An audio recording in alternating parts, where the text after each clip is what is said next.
Selamat pagi dan selamat datang di podcast Sastra Kita. Saya Edosi Morisin bersama moderator saya, Christian Naiti, dan tetap hutan kita. Dan saya Ronaldo. Hari ini kita akan mengupas seorang tokoh sastrawan yang sangat terkenal, yaitu Hamzah Fansuri. Baiklah, untuk mengetahui latar belakang tentang tokoh kita hari ini, bolehkah saya minta Tados untuk menceritakan sedikit asal-usul atau latar belakang geografi Hamzah Fansuri? Hamzah Fansuri atau dikenali sebagai Sheikh Hamzah Al-Mansuri, Sheikh Ismail, Aceh. Beliau dilahirkan di Barus, Sumatera Utara, Aceh, Indonesia pada awal abad ke-16.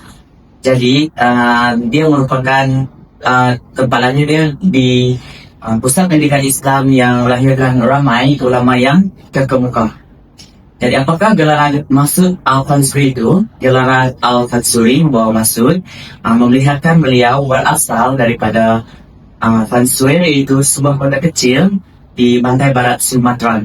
Jadi ini adalah sedikit sebanyak tentang latar belakang siapakah Hamzah Al-Fansuri ini. Oh, jadi maksud kamu Fansuri itu adalah nama beliau di mana tempat lahir beliau sendiri? Iya, betul. Oh, kami pun baru tahu bahwa namanya berasal daripada tempat lahirnya sendiri. Melalui pembacaan saya, Hamzah Fansuri adalah seorang cendekiawan, tasawuf terkemuka, dan budayawan, seorang budayawan. Hamzah Fansuri juga menguasai banyak bahasa, seperti bahasa Melayu, bahasa Parsi, bahasa Arab, dan bahasa Jawa. Hebat sekali, sangat hebat, banyak bahasanya. Beliau juga telah mengembara di semenanjung tanah Melayu, Jawa Barat, India, dan Parsi untuk menuntut ilmu. Pengembaraan beliau ini adalah untuk memperoleh banyak ilmu di merata-rata dunia. Wow, sangat bagus, Kristis ya. Boleh nggak saya tahu bagaimana kamu dapat mengetahui tentang maklumat-maklumat ini? Boleh, Eroski. Bagaimana saya mendapatkan maklumat Hamzah Fansuri adalah melalui bacaan-bacaan di internet maupun melalui jurnal, tesis, dan kajian-kajian daripada tokoh-tokoh ataupun daripada para pelajar yang ingin mencari maklumat tentang Hamzah Fansuri. Sangat baik. Saya sangat bangga dengan kamu sebab ternyata masih ada anak-anak muda yang masih mau membaca dan mengenali tokoh-tokoh sastrawan ini. Baiklah, Tados, bolehkah kamu melanjutkan perbincangan kita tentang latar belakang tokoh kita hari ini? Boleh. Melalui pembacaan saya juga, saya dapat mengetahui bahwa banyak sumber yang menyebutkan bahwa Sheikh Hamzah Al-Fansuri ini dia telah belajar berbagai ilmu tapi memakan masa yang lama, kan?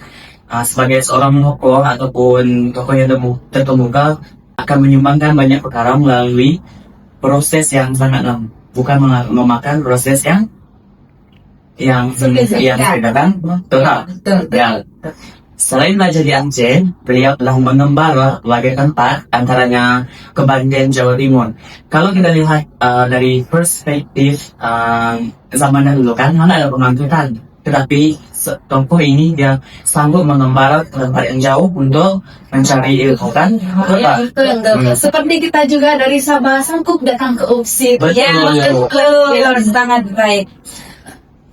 Melalui pembacaan kamu, saya tertanya-tanya, bagaimanakah atau bilangkah bermulanya pendidikan Hamzah Fansuri ini? Selesai, boleh bagi keterangan? Pada pembacaan saya, bagaimana bermulanya pendidikan Hamzah Fansuri adalah melalui sekolah dasar. Sekolah dasar yang dimulai di Barus, kota kelahirannya sendiri. Pada masa itu, Aceh dia mengalami kemajuan yang sangat pesat dan kemakmuran di bawah kepimpinan pemerintahan Sultan Iskandar Muda dan Iskandar Pansai, yang mana ia memperhatikan pembangunan dan kekuasaan untuk bidang pendidikan itu sendiri. Hamzah Fansuri dia mengambil kesempatan ini untuk mempelajari berbagai bidang seperti ilmu agama, kesusastraan, tauhid, akhlak, sejarah, dan logika. Berkat kemajuan pendidikan yang cepat ini membuat beliau mendapatkan pendidikan agama yang sangat memadai pada ketika itu. Sehingga beliau pergi, seperti yang kita ketahui sebentar tadi, beliau pergi menggembala di berbagai, seperti di Timur Tengah, terutama sekali di India. Beliau mendapat dan mahir berbahasa Arab, Persia, dan Urdu pada ketika itu. Wow, sangat baik. Bolehkah saya tahu apakah karya-karya yang dihasilkan oleh Hamzah Fansuri? Terlalu banyak karya yang dihasilkan, tapi tentang karya itu kita akan bincangkan lanjut selepas ini untuk seri yang kedua. Saya juga ingin memberitahu tentang beliau adalah seorang penyair pertama yang mengubah syair-syair bersifat agama. Bukankah ini hal-hal yang membuatkan beliau menjadi semakin hebat sebagai seorang sastrawan? Ya, betul. Selain itu, kita perlu ketahui juga bahwa beliau adalah guru agama yang mengajar di Aceh pada zaman pemerintahan Sultan Alauddin Sriayansyah. Hamzah Fansuri juga yang pernah menjadi seorang penasihat kepada Sultan Aceh dan banyak membantu Sultan Aceh dalam banyak pemerintahan. Salah seorang pelajar beliau adalah Syamsuddin Al-Sumantarani. Setiap tokoh kan dia mesti ada pengaruh yang besar terhadap seseorang.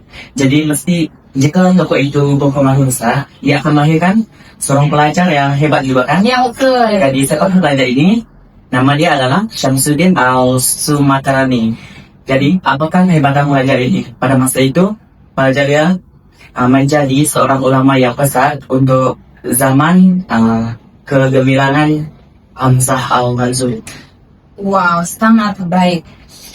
Saya mendengar latar belakang Hamzah Fansuri membuat saya terpukau dan saya tertanya-tanya, bilangkah atau gimanakah kewafatan Hamzah Fansuri?